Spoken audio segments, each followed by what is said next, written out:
मैं कहता कि केवल सदगुरु ही मिलना ठीक नहीं है, वैद्य ही मिलने से आप का रोग दूर नहीं होगा।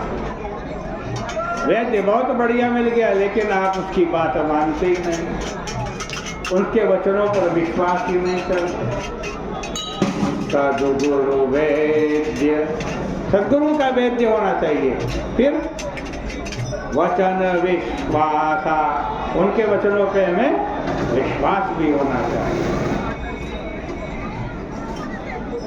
भक्ति की दवा ही, किंतु उसके साथ श्रद्धा का अनुगमन भी अवश्य है। भक्ति की दवा मिल जाए, दवा भी खा रहे हो, वैद्य भी इच्छा मिल गया, उसने जो बताई दवा भी खा रहे हो, लेकिन श्रद्धा नहीं है, इससे मैं ठीक हो जाऊंगा कि नहीं, श्रद्धा भी जरूरी है।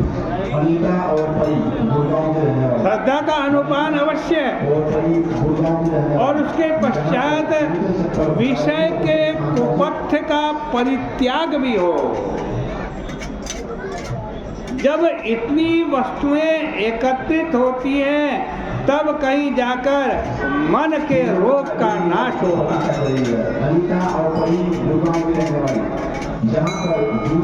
हमारे जीवन में लाभ नहीं हो रहा है तो भाई आप आत्मनिरीक्षण करें, देखें क्यों लाभ नहीं हो रहा है। कोई त्रुटि तो नहीं हो रही हमसे। भगवान ले गए अगस्त ऋषि के आश्रम में सती को कथा सुनाने के लिए। सती का रोग बढ़ गया तो उसके कारण हमें प्रत्यक्ष दिखाई देता है। यद्यपि सती कथा की नाव में बैठी लेकिन अहंकार लेकर के बैठी। अहंकार, क्या अहंकार था? मैं तो दक्ष की कन्या हूं। अगस्त जी ने जब पूजन किया, शंकर आए, पार्वती सती आई, अगस्त जी ने उनका पूजन किया।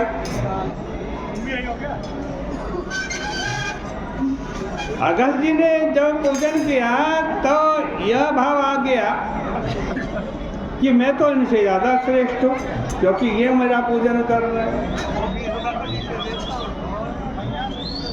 अब जब ये दो भाव आ गए, मैं तो बहुत बड़े बाप की बेटी हूं और यही मेरे से मेरा पूजन कर रहे हैं तो मैं कथा क्यों सुनूं?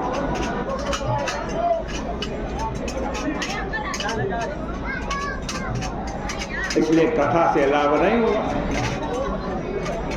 वेद्य पर विश्वास होना चाहिए, किंतु भगवान राम के रूप को देखकर जब सती के अंतःकरण में संदेह उत्पन्न हुआ, भगवान राम रोते हुए जा रहे हैं, सीता जी का हरण हो गया है। एक मृग हे मधुकर श्रेणी, तुम देखी सीता मृग नयनी। वो खग मृग पशु पक्षी से पूछते जा रहे हैं, तुमने सीता देखी है? सीता देखी है। उधर सती जी ने देख ली। अब वो सोचने लगी, शंकर जी इनको भगवान कहते हैं, मुझे तो ये साधारण राजकुमार भी नहीं लग रहे हैं। कम से कम साधारण राजकुमार को तो ये मालूम होगा कि खग मृग पशु वृक्ष ये बता नहीं सकते कि सीता कहाँ गई।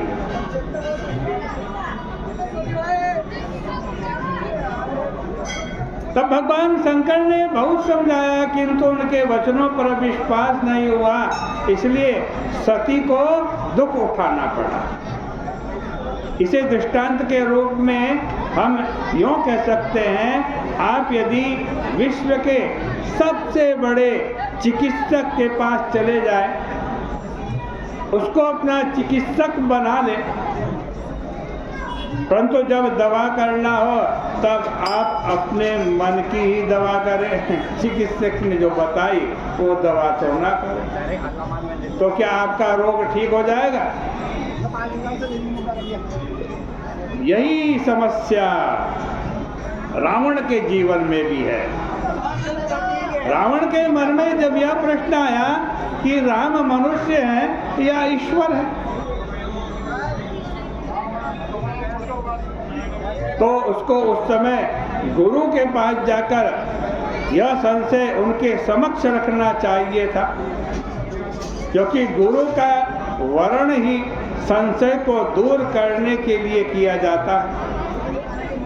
पर रावण संदेह उत्पन्न होने के कारण शंकर जी के पास नहीं गया। रावण से किसी ने पूछा कि तुम शंकर जी के पास क्यों नहीं गए, जब तुम्हारे मन में संदेह हुआ कि राम जी भगवान है या नहीं। शंकर जी के पास जाना चाहिए था, अपने गुरु जी के पास जाना चाहिए। तो रावण ने पता क्या था, अब क्या 10 सिर वाला 5 सिर वाले के पास जाए पूछने, मेरे 10 सिर और शंकर जी के 5 सिर। तो पूछा फिर तुमने उनको गुरु क्यों बनाया? 5 सिर वाले को गुरु क्यों बनाया? कोई 20 सिर वाला ढूंढते उसको गुरु बनाते। तो उसने कहा भाई गुरु बनाना चाहिए इसलिए मैंने गुरु बना लिया। कुछ लोग गुरु बनाने के लिए ही गुरु बनाते हैं, गुरु बनाना चाहिए इसलिए गुरु बनाते हैं।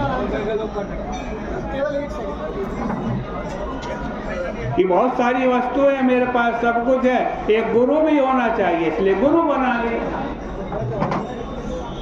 और गुरु जितना प्रसिद्ध हो उतना ही बढ़िया है, ऐसा मान करके गुरु बनाते हैं।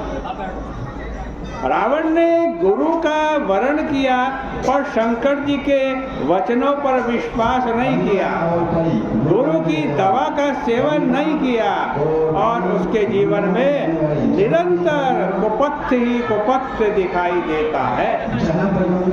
इसलिए रावण के जीवन में निरंतर दोषों की वृद्धि होती गई, इसमें कोई आश्चर्य नहीं। इसलिए गोस्वामी जी विनय पत्रिका के पद में कहते हैं कि जस आमय एक खज न कीनी, तस दोष कहा बिरमानी। भैया जैसा रोग हो वैसी दवाई नहीं लोगे तो फिर बेचारा वैद्य क्या करेगा भाई, कैसे तुम्हारे रोग को दूर कर सकता? नहीं कर सकता। वस्तुतः जब हमारे जीवन में साधन करते हुए भी लाभ न मिले, लाभ नहीं मिल रहा है, तो हमें साधनों को मिथ्या मानने की आवश्यकता नहीं है। सबसे पहले हमें यह पता लगाना चाहिए कि हमने सही मार्ग का, सही साधन का चुनाव किया है कि नहीं किया। अतः साधन के लिए जो बात होनी चाहिए उनका हम ठीक ठीक पालन कर रहे हैं या नहीं कर रहे हैं। अगर दोनों बातों का ध्यान हम रख रहे हैं तो ऐसा हो ही नहीं सकता कि व्यक्ति को साधना के बाद सफलता ना मिले।